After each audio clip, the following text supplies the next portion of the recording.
Hello, welcome to my flawless shop. Very clean, organized. Um, BMWs come with kind of standard regular maintenance. One of those maintenance items is the entire water pump. My water pump started going out on a trip to Colorado Springs the other day, and it left kind of like this residue around the pulley, so unfortunately it rained since then and washed all the residue away. I'll try and get some footage of that, but yeah, we're gonna jump in there and kind of go, but kind of more the exciting part of this video. So I picked up a lower temp thermostat and we're gonna check it in. I got a decent amount of footage driving it with the current thermostat so we can kind of compare it on the coolant gauge, so you can see kind of the running temperatures and everything. This thing actually doesn't run hot in this car. We've got a Z3M radiator from FCP Euro. It's not an OEM one. It's some wonky, aftermarket whatever. And I've got the Solari water pump, which apparently is OEM, I think, for M54s. But on this engine, I don't know what OEM is, and I don't really care. It's also got a cast aluminum water pump wheel impeller.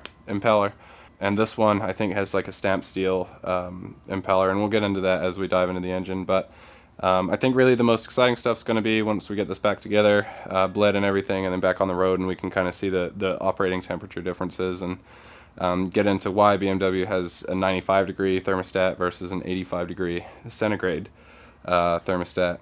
Kind of just go from there. I'm trying to think if there's anything else super interesting going on here. Not really. My HVAC plate came off, so I did some cool tape work there.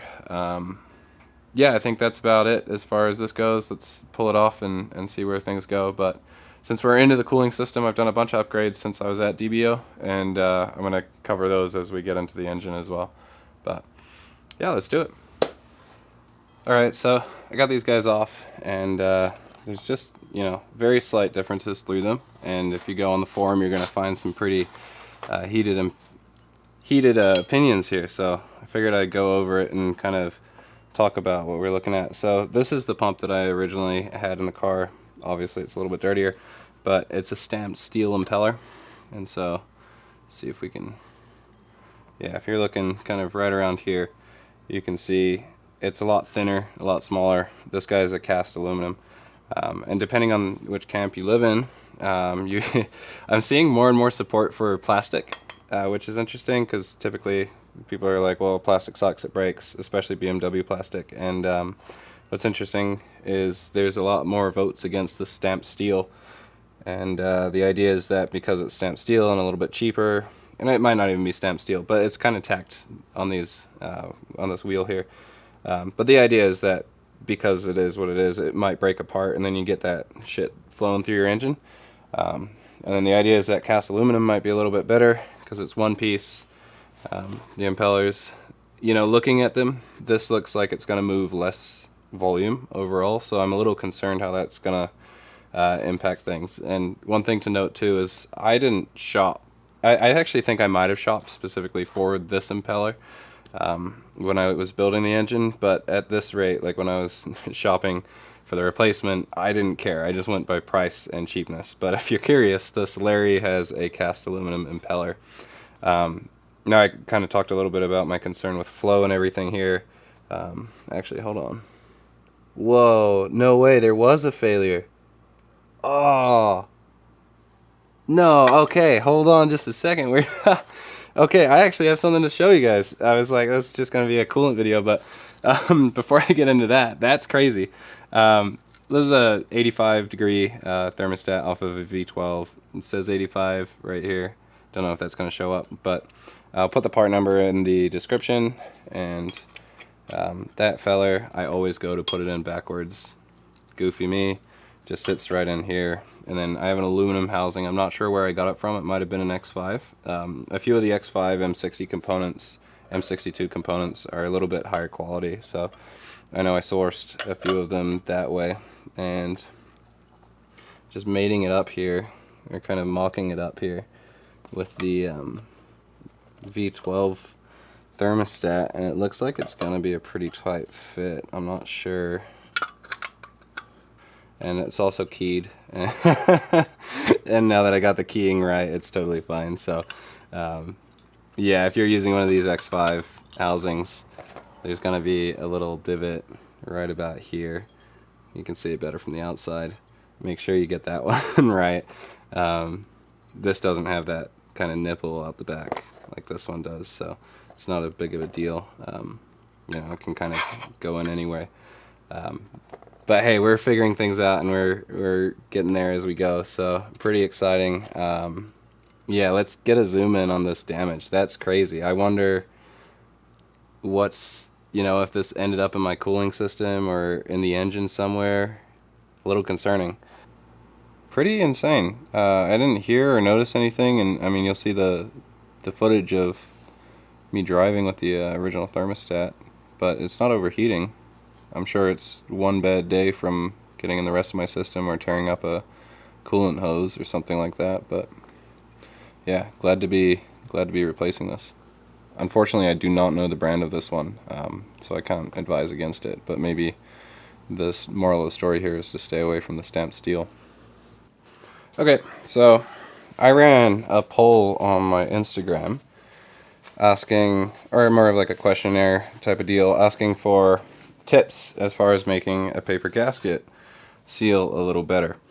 And one of the ones that came up was using Permatex Formagasket Aviation, and apparently it never completely hardens. It's more of a liquid, and I'm thinking it's probably a pretty good move to kind of, it's more of like it's a tacky type of substance. So the idea is that it will hold the seal in place, which is awesome, and then it will also kind of maintain a seal over time, never dries out, that kind of good stuff. So and when you're taking these pumps apart, it's a good idea to have a template of where the bolts went, so that way it's easier to kind of put the correct bolts back. There's a few long ones and a few short ones, and inherently they won't fit right, but it's a good idea to get it,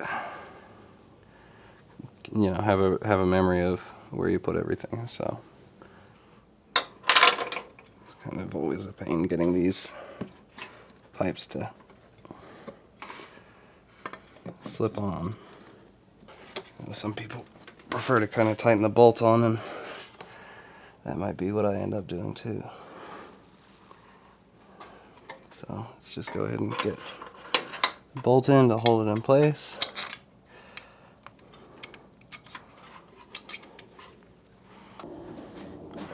Alright, I got it all buttoned up, added some extra tape along here, and got the radiator all zip tied. There's not a lot of clearance down here, and focus is pretty hard to find too, so yeah, it's hunting. But yeah, it's coming along, and it's about ready time to bleed it. And on this current configuration, it's actually pretty easy, so I'm just going to turn it on and let it run and watch the temps and go from there. But it shouldn't take too much, and I've got some coolant and water over there. Not using distilled anything or, you know, going too fancy on it, but we'll see. I'm a little worried. This looked pretty prone to leaking here, so that might happen, or shoot, it could even be leaking from the paper gasket again. Wouldn't that be cool?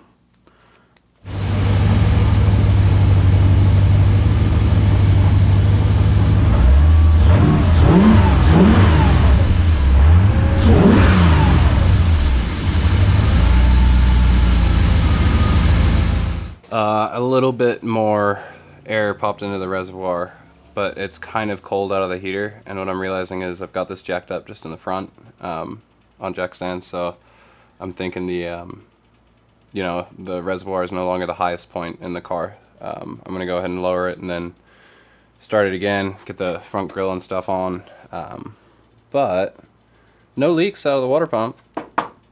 Hopefully it stays that way. And yeah, I think all in all, not the worst. Hopefully it bleeds a little bit better when it's on the ground. I know I said that it's not too bad, but that's how it goes for you. Yeah, alrighty.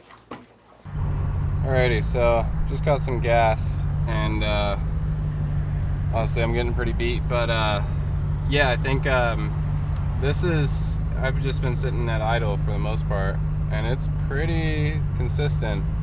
I'd call this the hot end. I've got the E-fan on,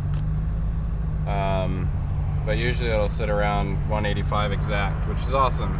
I mean, that's like the exact opening temperature of the thermostat, and I think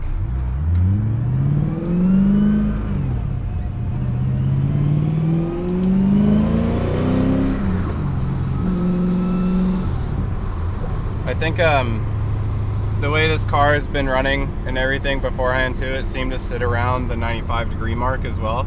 And all, like, I mean, you're seeing it in the video, I put up the degrees in centigrade so you can kind of make that conversion. But nah, it's pretty bang on, and I'll tell you, it's like a great thing for peace of mind. Thing is though, right, if it's overheating, it's overheating regardless of when the thermostat opens. So I haven't seen it overheat. I've seen it get up to 220, which is around 105 degrees, which is apparently within OEM spec of these motors. But I don't really like it getting up there. And also, quick note, this scale is completely off, right? Like, I don't want oil up to 300 degrees or, you know, even really in the middle, so it kind of only bounces around here. Oil pressure, as long as I've got some, I'm happy. But if you know a little bit more or you see something alarming, let me know. But yeah, I'm gonna go for a quick 20-minute drive here. It's about the distance that I the time that I did for the initial cooling. There's a bunch of variables and stuff that I can't control, so I'm kind of leaning into that a bit. I'm not doing the same route or, you know, waiting for a day that's the same temperature. And I might make like a little follow-up short or something, showing off the or with my like long-term review. But for now,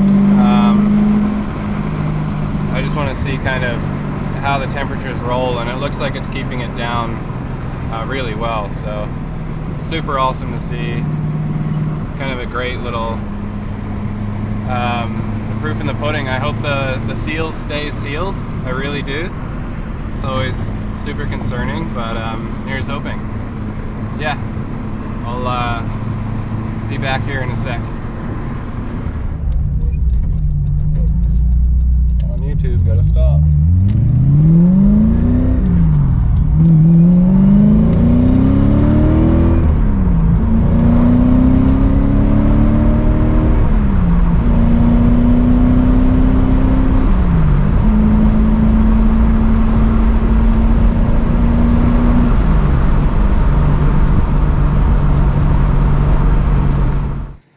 Well, so far so good. The only drip type of leak that I'm seeing is from the oil pan. Well, not the oil pan, but the back of the engine, which we know about from doing the flywheel. So yeah, all in all, kind of a successful run.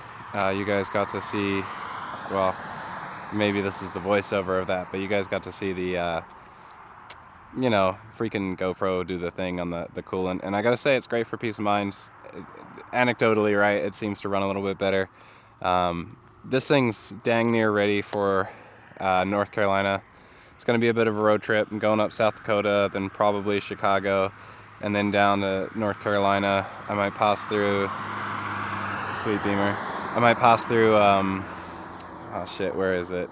Tail of the Dragons as well, and kind of see if I can get some footage there. But all in all, it's pretty set. I think after this, I have, you know, some cigarette lighters to wire in, just little bits and bobs to kind of finish up. But for the most part, knock on wood here, she's sorted, so pretty stoked. But I did find this thing, and it kind of blows. We'll see what the fix is for this. I don't know if you recognize the spots, like we've just been here. And I don't know if it's gonna show. Could be shy. Yeah, it looks like it didn't fit, but there's a pretty big screw in that tire. And I picked this up from simpletire.com, these tires, so they had some sort of promotional coverage going on. And I think with that promotional coverage, there's some puncture coverage too, so I might get a replacement, and I'm a little bit unsure about that, since they'll be a different tread height in the rear with the LSD, but at the very least it seems like they also do puncture coverage as well, which like that would be a plug, but at the same time I don't necessarily think I need a plug in this car, or like I don't need to pay for one of these tires to get plugged or anything, so not too bad. But this is the car. Kind of rips at this stage. The clutch feels great. It's starting to wear in a little bit more, so I'm getting used to it. I've stalled it like 5 times since installing it. I've got a horn that I need to wire in as well, a few other things, but for the most part that's it for this video. You know, if you enjoyed it, do the things that everybody asks you to do. Yeah, next time I see you guys, probably on the road, maybe a follow-up, not on the road like road trip, but I might do like a little driving thing in this car. I won't track it this year. I will be tracking it next year and kind of going crazy on that kind of stuff, but for now I just want the tires to last me to North Carolina and back. I'm going to be taking some gifts and stuff to see my brother, so really excited for that. A few of you guys have reached out and offered a place to stay on the way out there or on the way back, which I'm super thankful for. But yeah, really stoked that the thermostat's that little bit lower. Super helpful, and yeah, loving driving this thing.